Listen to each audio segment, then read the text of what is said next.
Hi, welcome to the live Q&A session here with our panelists, Dr. Fallon, Dr. Mao, Dr. DiBiase, Dr. Mulkey, Dr. Delaney, and Dr. Akkat. So thank you all for sending in your questions. Sorry, we had a little difficulty with the chat and the Q&A feature on your screen. So if you just want to send in any questions to limemind@steveandalex.org. That's limemind@steveandalex.org, steveandalex.org. So why don't we get started?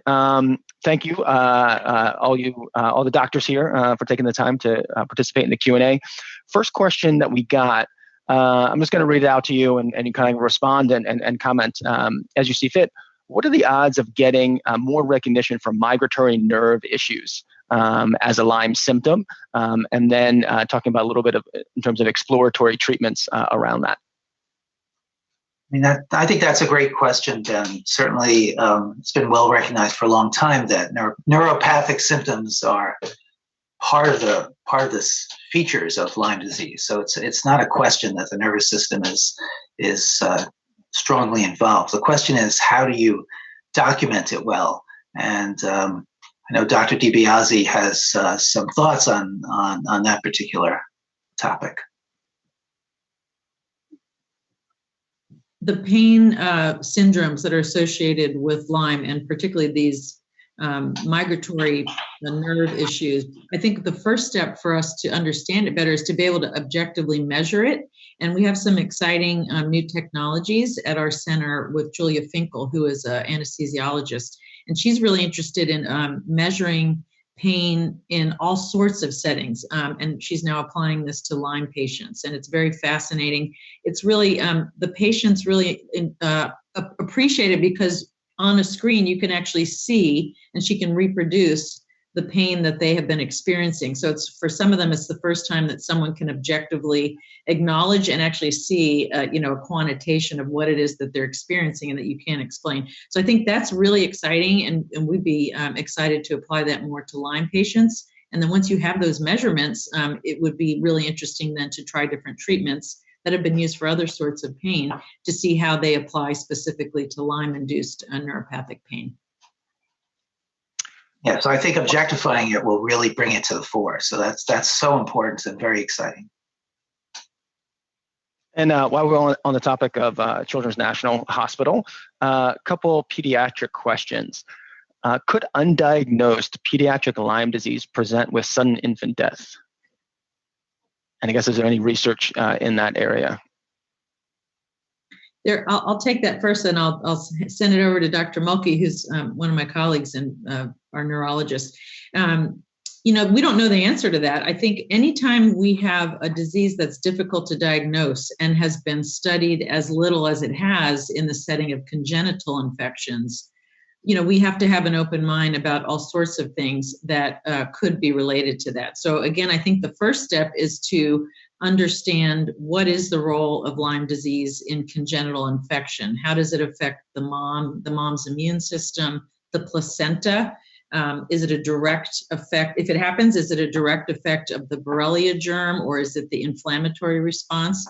But all of those things could have impact on a young baby that's born and then lead to circumstances which, hasn't been studied, but SIDS is by definition a death in a baby that has no cause.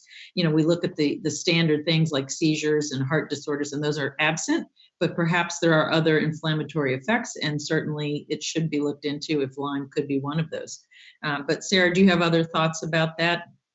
Yeah, no, I totally agree with that response. And, sudden infant death syndrome, thankfully, it's a rare event. But when we do not find a cause for it, I think we do need to do a thorough investigation of potential infectious exposures.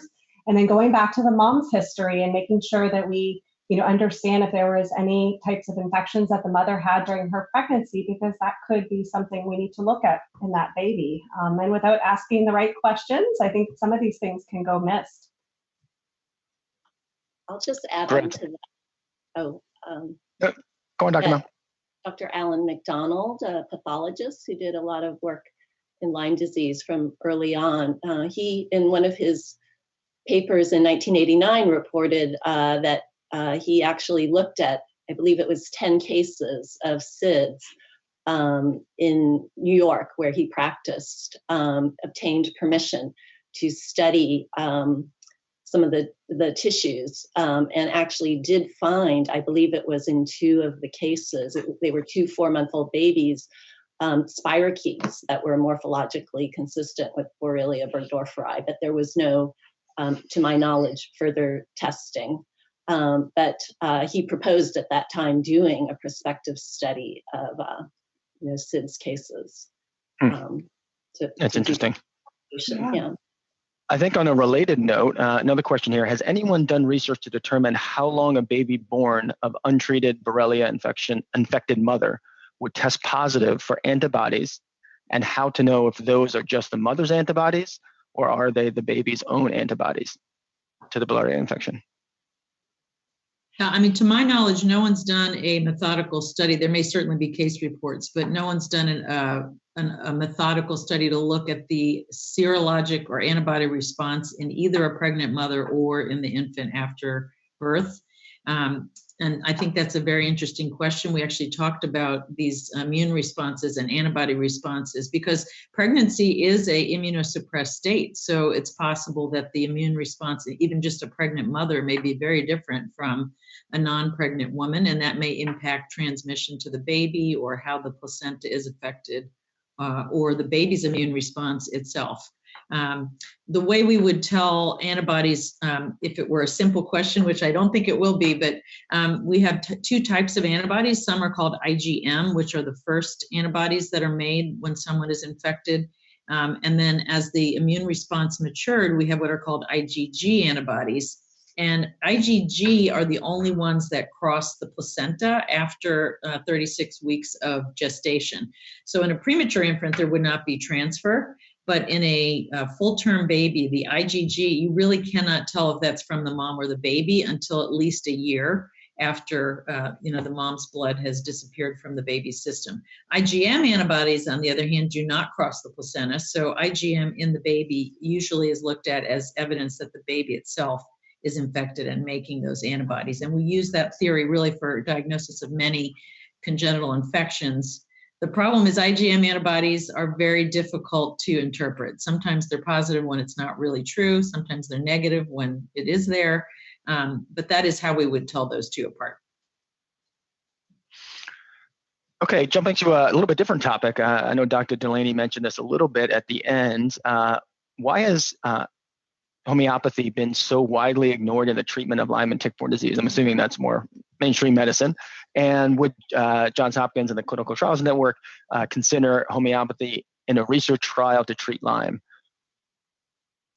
Yeah, so we've started, under Brian's leadership, discussing different types of therapies that could be tested. In fact, we had an open forum for input from the community, both patients and physicians, and we had lots of suggestions, both traditional pharmacologic suggestions like antibiotics, but also non-pharmacologic suggestions like herbal therapies or homeopathic. So we actually have started pursuing potential interest in funding mechanisms for non-pharmacologic, herbal or homeopathic mechanisms. So yeah, it's all these aspects are open for consideration. We've actually been discussing them actively. And I was just going to add, the appreciation is really not just from patients now. There is a whole dedicated institute at the National Institutes of Health for alternative and other complementary medicine. So there is great interest in now bringing this to study it in a standard way. So we're excited about that. Yeah, actually, another interesting thing is that when we looked at what suggestions the public had for the Clinical Trials Network, 2/3 of the suggestions were for non-antibiotic approaches. Patients with persistent symptoms are sometimes labeled by medical folk as being antibiotic-seeking patients. And in fact, at least based on our observation from this open public suggestion opportunity, 2/3 of the people were not asking for more antibiotics. Basically, patients want to get better. and they'll get better with whatever might help them. And that's really what this clinical trials network is about identifying treatments that are suggested by the public, suggested by others, and trying to see which ones actually might be beneficial to patients and to do the studies to show it. I think one of the issues with homeopathic medicine is that there haven't been a lot of formal scientific studies on homeopathy that I'm aware of, but all these things should be done. Yeah, I think it's interesting because in the last 20, 30 years, there hasn't been that much innovation around antibiotics or testing for Lyme, but actually much more sort of trial and error work on the homeopathy side with clinicians and patients. Okay, so jumping to some other questions around studies. Are there studies about POTS associated with chronic Lyme and treatment, as well as another question here around connective tissue disorders, Ehlers-Danlos syndrome? Can you comment on either of those? I mean, there's a lot of work, studies. There's a lot of work at Hopkins being done on both of those in the context of chronic fatigue syndrome. Dr. Peter Rowe, who's an international authority on chronic fatigue in adolescents, is doing a lot of work. And what he's seen is that POTS is also a big part of long haul COVID. So there's a lot of interest in how POTS and autonomic insufficiency relate to not only chronic Lyme disease, but chronic fatigue and now long haul COVID. So yes, there's a lot of interest in that. And it's one of the lessons of learning from these other illnesses, infection triggered illnesses like long haul COVID, that are going to teach us lessons, and a lot of lessons in chronic fatigue that we can incorporate as well. And POTS is one of them. An interesting question here around, a lot of people that have persistent symptoms don't fall under the typical CDC criteria for diagnosis of Lyme. How are they going to be, considered for these studies or the studies designed for people that fall into that category? I think that's a great question. And I think it's such an important question because the bulk of the patients out there who we see in clinical practice do not meet the full CDC criteria for Lyme disease. And they need to be studied. And that's been one of the huge holes in our research, which is that nobody's been studying these patients. Initially, the doctors only studied patients with erythema migrans. And now we're beginning to study very carefully post-treatment Lyme disease symptoms or syndrome. But there's that larger group of patients who have terribly difficult symptoms that meet the symptom complex of Lyme disease or other tick-borne infections, who definitely need to be studied. So Brian and I have been talking a lot about, we have to have case definitions for the studies, and we've been going back and forth about having grades of certainty. So varying from definite to probable and possible. And so we're actually working on that right now, trying to come up with different levels of case definitions that could incorporate a broader range of patients. Oh, that's great.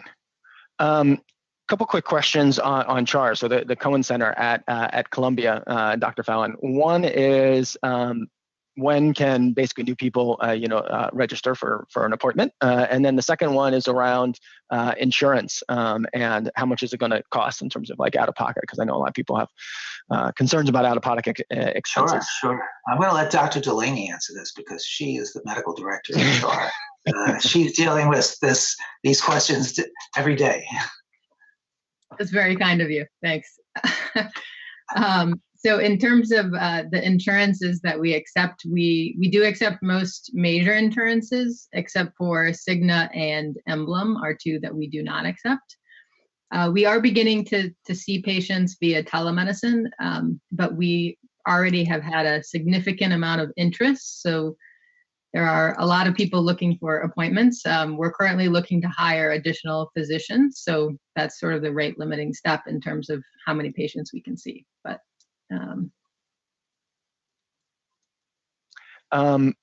also have a question for Dr. Mao. You mentioned mycotoxicosis, if I'm pronouncing that correctly. How do you basically diagnose and sort of treat that condition? What should people be looking for?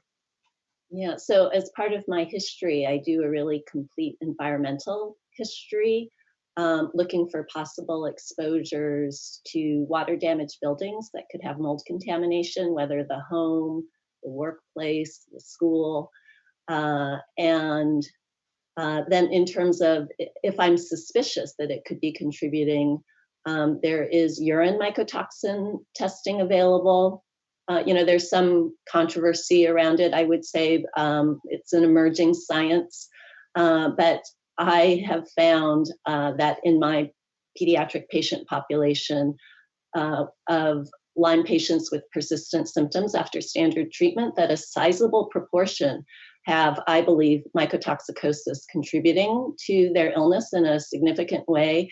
And turns out that there's a number of mechanisms by which mycotoxins could be expected to contribute to this. They can be, some of them, immunosuppressive or immunomodulatory, where they can make other infections, including intracellular infections, which are a number of the infections that go along with borreliosis are intracellular infections, and they could make them worse, or even maybe become manifest. In my view, in my suspicion, my clinical suspicion. Oh, sorry. Go on. No, that was coming. Okay, and I think we're running out of time here, so I'll get to just a couple more. What is the current status of research and clinical treatment around adults with neurodegenerative symptoms? And then I also have another question, sort of on cue around will the Clinical Trials Network look at things beyond Lyme disease, so looking at other tick-borne diseases? The Clinical Trials Network question, we're certainly starting with Lyme disease. That's the biggest player in terms of the largest number of people affected, but we'd be very excited to figure out a way to study the other tick-borne infections as well. And with the network, we can do that, because with more and more players in a broader geographic area seeing patients, then we can gather the number of patients needed to study those other tick-borne infections as well. And if anyone wants to comment on that neurodegenerative, and then we'll close out this session. So at Hopkins, we've been studying neurologic impact of Lyme disease and post-treatment Lyme using PET imaging, which has been published, which shows evidence for neuroinflammation. And we have an ongoing active study now looking at fMRI and DTI scanning of the brains of patients with persistent symptoms. So we're especially involved in that, in the neuroimaging aspects, and actually have some very early but very exciting evidence about the impact of inflammation on the brain and functional MRI and impact on both gray and white matter. That's very, very important potentially to answer the question you raised. Well, thank you guys so much. I really appreciate you all taking the time to be with us today, and also for the earlier session. So thank you very much for the time and all the work that you do.